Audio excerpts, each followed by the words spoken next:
We'll start off with Jacob Turner, Hop. Okay. Hey Tyrone, I asked Grayson the same question, but can you just run us through your decision to come back and what that process was like and what kind of led to you ultimately, making that decision?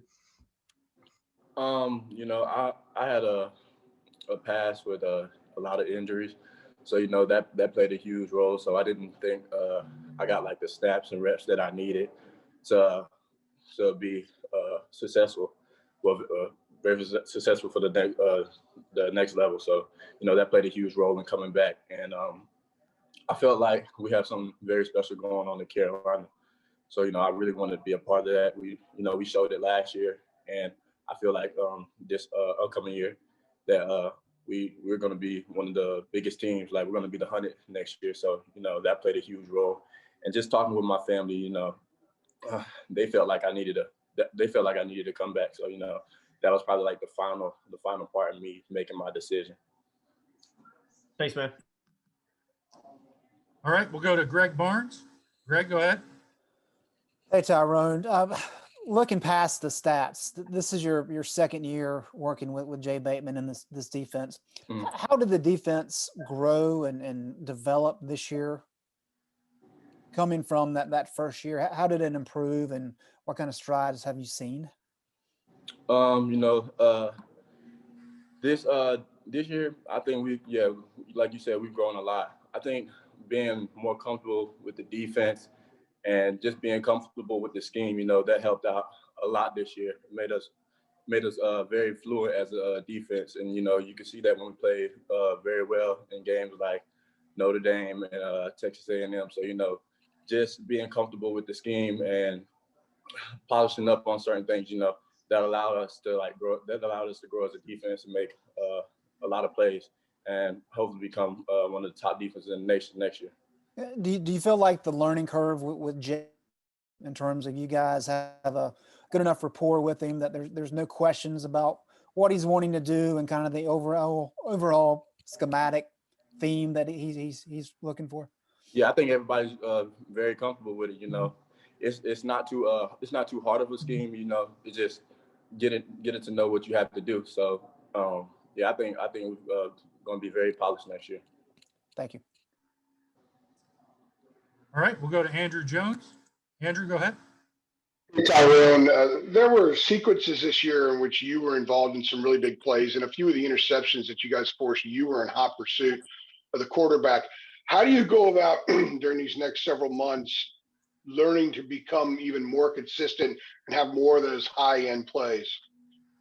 This is going to come with consistency comes with reps. So I'm going to take this spring and try to come out and do everything perfect every single day. So like you said, it's just consistency, and I feel like I'm gonna take this off season and build my body and become stronger, and that's gonna allow me to make a lot more of those plays. How good you can actually be, and if you could have a chance at the next level, okay, if you refine some things.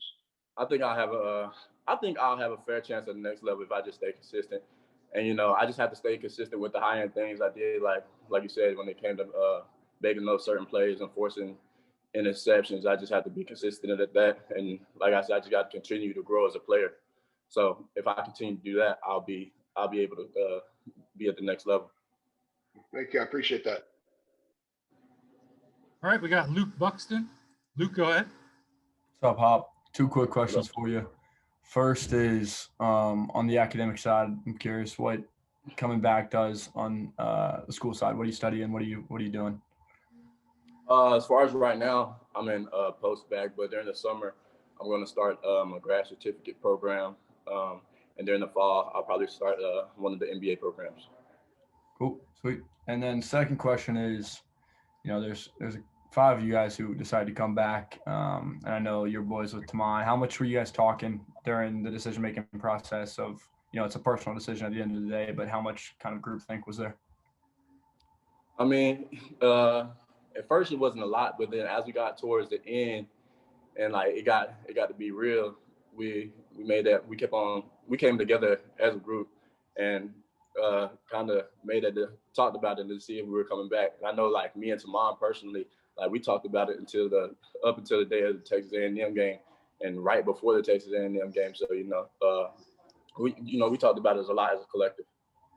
Sweet. Thank you, Luke. We'll move to Gregory Hall.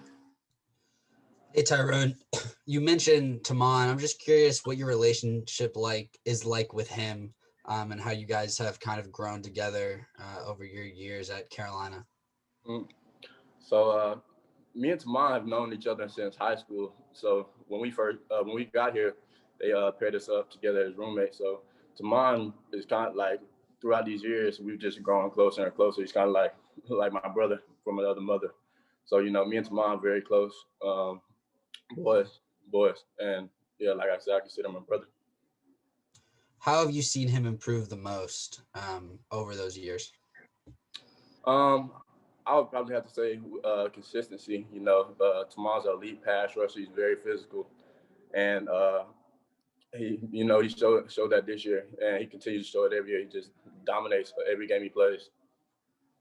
Thank you. All right, last one for Hop is Ross Martin. Tyrone, can you tell us what it was like kind of watching Des Evans improve, being in that room with him this year, and kind of what you saw from him from day one to now? Yeah, Des Evans, you can tell he's going to be a great player. Coming in, he just had to learn the scheme, and once he got to learn the scheme, we played him more and more. So I feel like in these upcoming years, you're going to see more and more Des Evans making plays, becoming that huge X factor in the games. And like I said, he's going to have a huge upside and be one of the greats at Carolina, I feel. And then kind of the same question on Kingman Rucker, because he got just as much time, if not more, than Evans. Yeah, I feel like Kingman is going to be the same way. Kingman is very physical and very strong, as you can see in some of the game. He just tosses people around. He has that nickname, I think, bowling ball of butcher knives, I think. Yeah. Because he's very short and stocky and just runs through people. So I feel like Kingman has a great upside, and you'll see a lot more of him coming up this year and the years he has after. Yeah, and then real quick, how do you kind of see that rotation working next season with you and Tamon and those two guys? And I think there's a couple of freshmen as well. And Chris Collins. What's that group look like mentality-wise, and what's the rotation going to look like, you think? I feel like I feel like we're going to have to keep it balanced. Of course, like me and Tamon, we play a lot of reps, and then I feel like they should get somewhere between probably 30, 40 snaps a game too. So I feel like you'll see a lot of them. It's just going to be a balanced rotation. Thank you. Alyssa, did you have one for Hopper? Or did you dive in for Tamon? No, I do. I have a quick one. Okay, just go ahead. without Chaz next year, how does that change the dynamic of the linebacker room? And do any of you guys feel like you maybe need to step up a little on your leadership role without him there? Yeah, I feel like me and Tamon definitely had to step up and as leaders on the defense. We lost Chaz. He was a big voice, but Eugene. I feel like Eugene Asante has a huge upside. In the games that he played a lot in, you could see that he was a dominating factor. Texas A&M, he played really well. So I feel like Eugene is going to step up and fill in his shoes next year. You won't see any drop off. Thank you. Hop, much appreciated.